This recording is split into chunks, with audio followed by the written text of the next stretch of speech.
All right, tip number 1 for Nioh. Make sure you fully explore everything. Now, the game does tell you on the top right what you've gotten. You can check just, you know, if you don't highlight an area, you can see if you've gotten all the bonuses. Like, I mean, you're gonna miss out on tons of attack, defense, luck stats, like big time, okay? But if you highlight, I think it's once you get to level 3, it reveals the map, and then once you get to level 4, it might be level 3 where it shows everything that you've missed so far. But yeah, go through, because you'll get it, you know, just for this zone, you get attack +2, defense +2, luck +1, luck +1. So you're getting attack 2, defense 2, luck 2 for every zone. And that adds up. And then, of course, once you do everything, you get an extra 5. Okay? Huge. Another tip. Once you unlock the Sudama here, make sure every time you finish an act, or like when you finish the first act, right? And you go to the snow place, and then once you finish the snow place, you go to the next place. Always come back to the Kodama, or the Sudama, whatever his name is. Scroll over to key items, and more of these will unlock every time you progress through like a major part of the game. It allows you to get skill capacities for warrior, samurai, ninja. You can get some like new skills and stuff. Always keep your eye on that. You can also buy some soul cores, some good stuff. Now, you need yokai teardrops. You get yokai teardrops from finding the hot springs, and you will also get yokai teardrops from doing missions, co-op. Like if you look here, if we go into the battle scrolls, say I want to do whatever, this one. If I go to rewards, I'll get 2 yokai teardrops. So if you take some time and you go do some co-op, you do some expeditions, right? You set it up. You can farm some teardrops if you don't have enough, okay? And then on top of that, not only check the one in the Eternal Rift, but when you find them out in the world, each one will have separate stock from the Eternal Rift. So like this Sudama will have like 4 items that are specific to him. And then this one over here will have 4 items specific to him. You go to this. This one has another 4 specific to him. Make sure you're buying up all of those special things that are one time only at each Sudama. All right, as you progress through the game, you will get Whetstones. Let me find them. I have 14. I really don't know if there's a way to really farm them, but from playing, I've gotten 14 so far. Now, if you use 6 of these, you can max out familiarity on a weapon, okay? Now, what I suggest doing, because it's going to do with whatever's equipped. So, crucible weapons, they have debuffs on them, I believe, that, like, I don't know, until they're maxed out, have like a HP penalty. So what you're going to do is you're just going to equip, right? And then say we want the Tonfa here. Okay. Now, I don't have any right now for my samurai. I don't have any, right? But I would put crucible weapon. So that way I would have 4 crucible weapons equipped, okay? Now, I'm going to learn chain pull on this. I already have double kick. I'm just doing this for the video, okay? So now, if you look, my familiarity is 0 of 900. If I go to that whetstone, if I use, it'll let you max 6 at a time. That's going to max it out. Okay, now look on the side here. Learn the crucible art, chain pull. Now, if I had all 4 crucible weapons that I had not learned yet, I would have learned all 4 at the same time.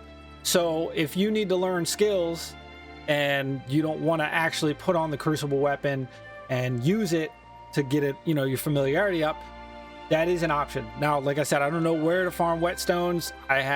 Technically I can do that twice, which for 60 hours of gameplay is not a lot. All right, let's talk about the blacksmith. Now, you won't have everything unlocked until you beat the snow, the whole snow campaign, I guess. You'll unlock like Reforge. And then I think that also unlocks where you can actually forge purples. Like you can craft purples and it'll give you, you know, it always gives this one stat and then it'll give 3 others. And then soul matching, basically, I'm just going to touch on these quickly, okay? Soul match, basically you select your weapon and you can level that weapon up. Like I have this equipped, so I can go to 127 if I want. But keep in mind, it is very expensive. The yellow soul cores, I'll go over how to get those.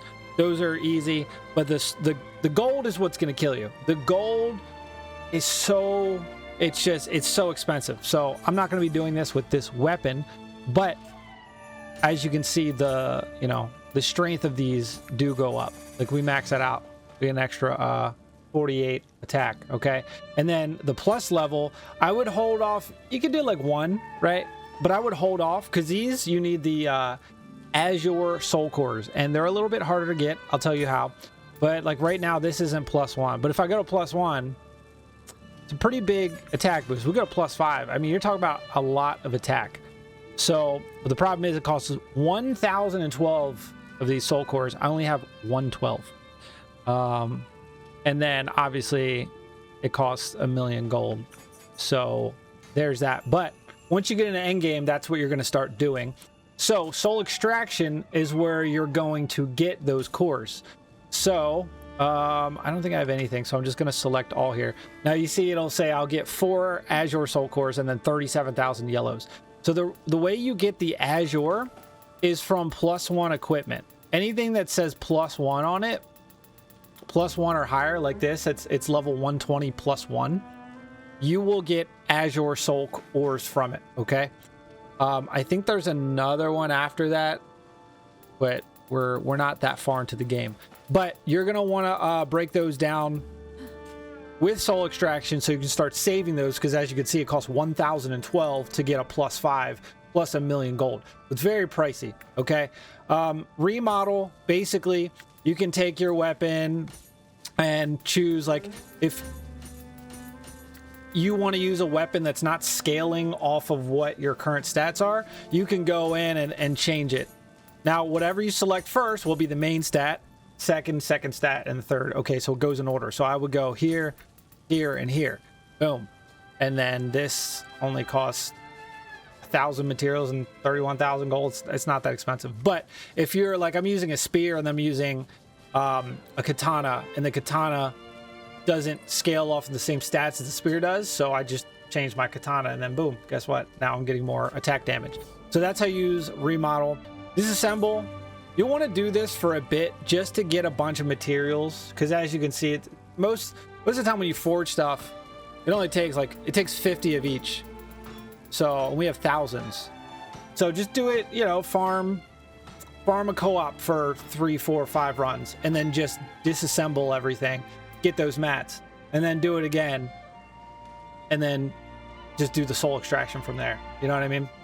And then reforge. So basically you go in here and you're like, okay, well, I don't want this stat. So what you can do is you can be like, I don't want this. So you can click on it and then you can just change to whatever you want.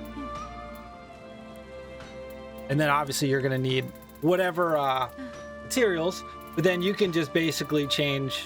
I'm sure as we go further into the game, we'll get ones that boost it more than D+, but you can really craft your gear. And like I said, after you beat the snow area, you unlock all of this. Okay, so that's just a quick rundown of the blacksmith.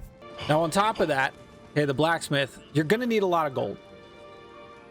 Best way to farm gold is just do missions. Okay, but if you go into your system and you go into basic game settings, you come to the last here, you can automatically dispose of excess equipment. So you can make an offering, which gives you like items, spirit stones, stuff like that.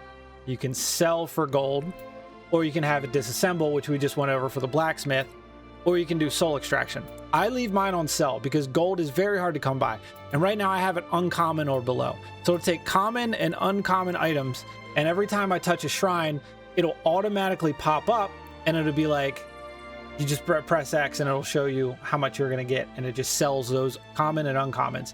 You can make it rare or below, exotic or below, all up to you. I just leave it on this for now. I comb through rare and exotic, and then what I don't want of the rare and exotics, I go to the soul extraction at the blacksmith, and then I get the ores. So highly recommend doing that. So I think I have some. Let me show you guys how that menu works. Right.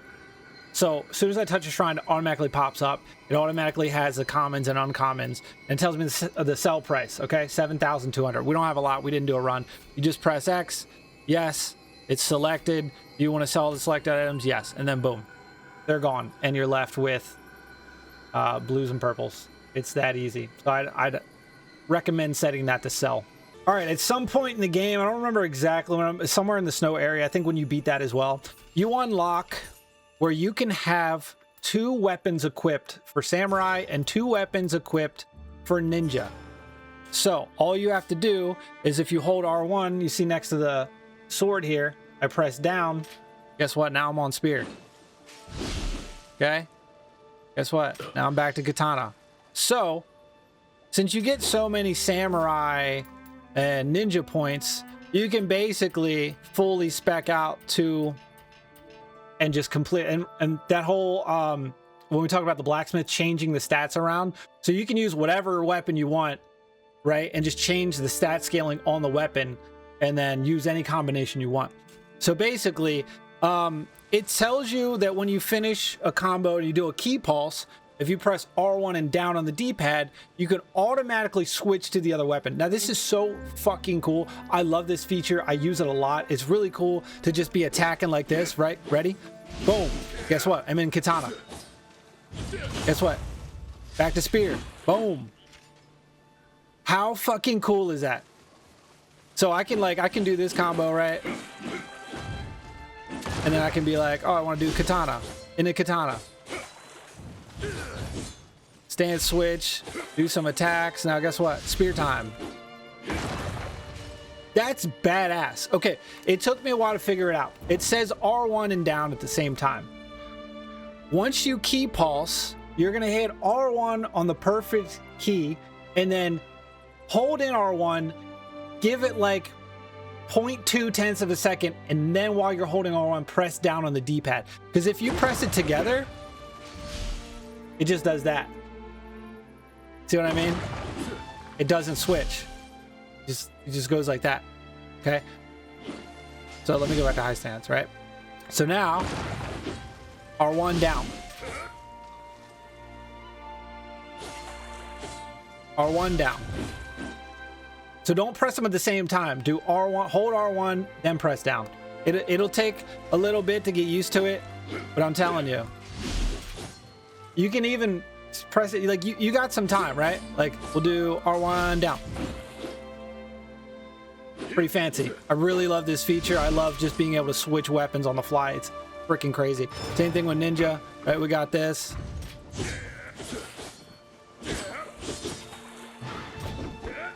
But this, you don't have to do the key pulse. You just literally press R1 down. It just switches. You know what I mean? Bloop, bloop.